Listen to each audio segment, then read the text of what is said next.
La prière du vendredi. Après que les communautés précédentes, en dehors des juifs et chrétiens, se sont égarés dans le choix du meilleur jour de la semaine, Allah a guidé les musulmans vers le jour du vendredi. Le prophète, paix et salut sur lui, a dit à propos de ce jour, le meilleur jour sur lequel le soleil a brillé est le jour du vendredi. En lui, Adam a été créé, et en lui, il a été introduit au paradis, et en lui, il a été sorti du paradis.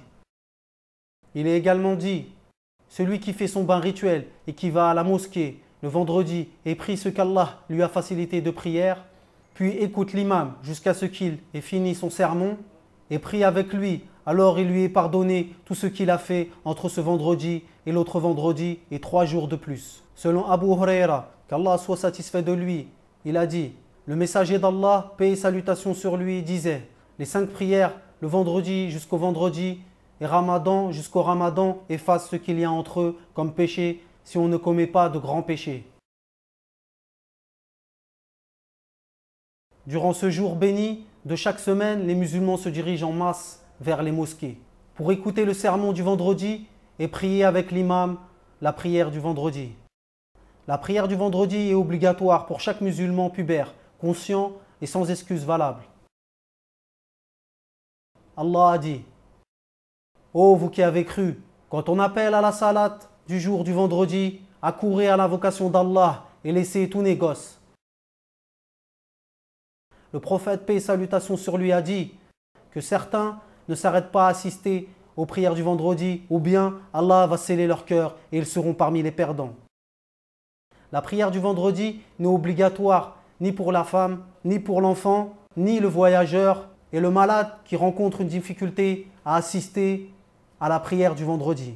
Ni pour ceux habitant dans les contrées lointaines ou les nomades, elle reste valable pour eux s'ils assistent, sinon ils effectueront le dhuhr chez eux. La prière du vendredi se prie à l'heure du dhuhr.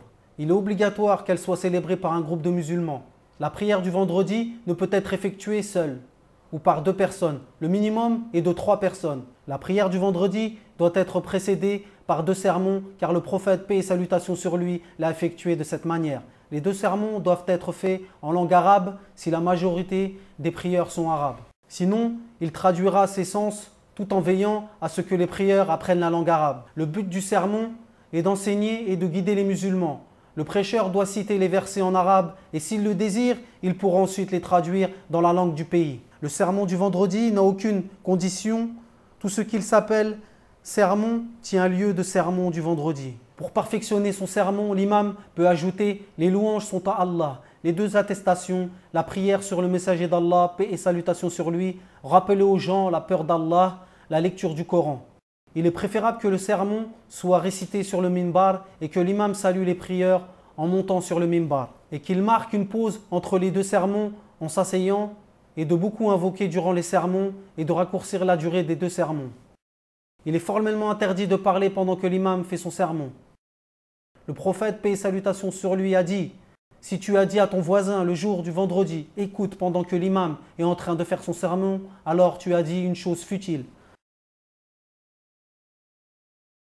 Il est interdit de franchir les rangées, sauf si il est l'imam ou pour combler un trou dans une rangée. La prière du vendredi est constituée de 2 unités durant lesquelles l'imam lit à haute voix. La sunna est de lire après la Fatiha durant la première unité, la sourate du vendredi, et dans la seconde, la sourate des hypocrites. Ou dans la première, la sourate al-A'la, et dans la seconde, la sourate al-Ghashi'a. Il est conseillé aux musulmans d'aller à la prière du vendredi tôt. Et s'il arrive durant la 2e unité, avant que l'imam se relève de l'inclinaison, il aura alors attrapé la prière en tant que prière du vendredi. S'il n'atteint pas la prière du vendredi, car il arrive après que l'imam se relève de l'inclinaison de la 2e unité, ou à cause du sommeil, ou autre cause, alors il priera le dhuhr, c'est-à-dire 4 unités. La sunna est de lire le jour du vendredi la sourate al-Kahf. Selon le prophète, paix et salutations sur lui, celui qui lit la sourate de la caverne le vendredi, une lumière l'éclaire entre les 2 vendredis.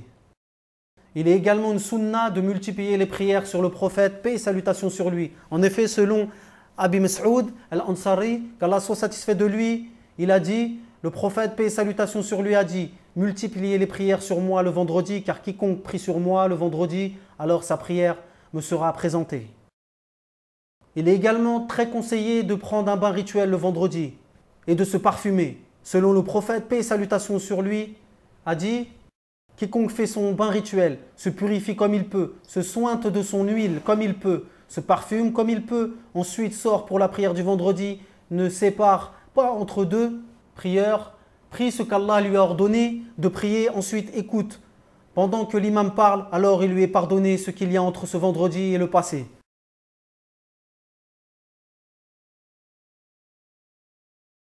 La sunna est que les marches du mimbar soient de 3 marches, comme celle du prophète, paix et salutations sur lui. Ce n'est pas une sunna que les prieurs se groupent avant la prière du vendredi et écoutent un récitant qui leur lit le Coran, des chants religieux ou des rappels jusqu'à que la prière du vendredi. Si le prieur arrive pendant que l'imam donne son sermon, il prie alors 2 unités de salutation très rapidement avant de s'asseoir. Le prophète, paix et salutations sur lui, a dit « Si l'un d'entre vous arrive à la prière du vendredi alors que l'imam est en train de faire le sermon, qu'il fasse 2 unités et qu'il ne tarde pas. » L'imam invoque en inclinant son index vers le ciel et ne lève pas ses mains lors de l'invocation, sauf si la demande de la pluie ou l'arrêt de la pluie. Selon Hussein ibn Abdurrahman, qu'Allah soit satisfait de lui, a dit « J'ai vu le messager d'Allah, paix et salutations sur lui, en train de prêcher le vendredi. Lorsqu'il invoqua, il dit comme cela et leva son index.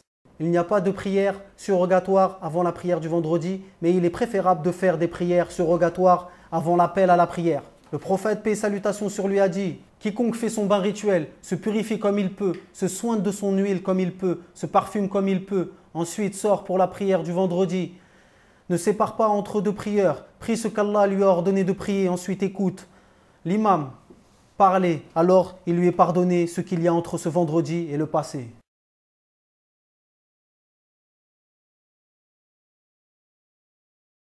La sunna après la prière du vendredi est 2 unités. Selon Ibn Omar, qu'Allah soit satisfait de lui, le messager d'Allah, paix et salutations sur lui, priait après la prière du vendredi 2 ou 4 unités chez lui. Le prophète, paix et salutations sur lui, a dit « Celui qui d'entre vous veut prier après la prière du vendredi, qu'il prie 4. La sunna est de les prier à la maison. »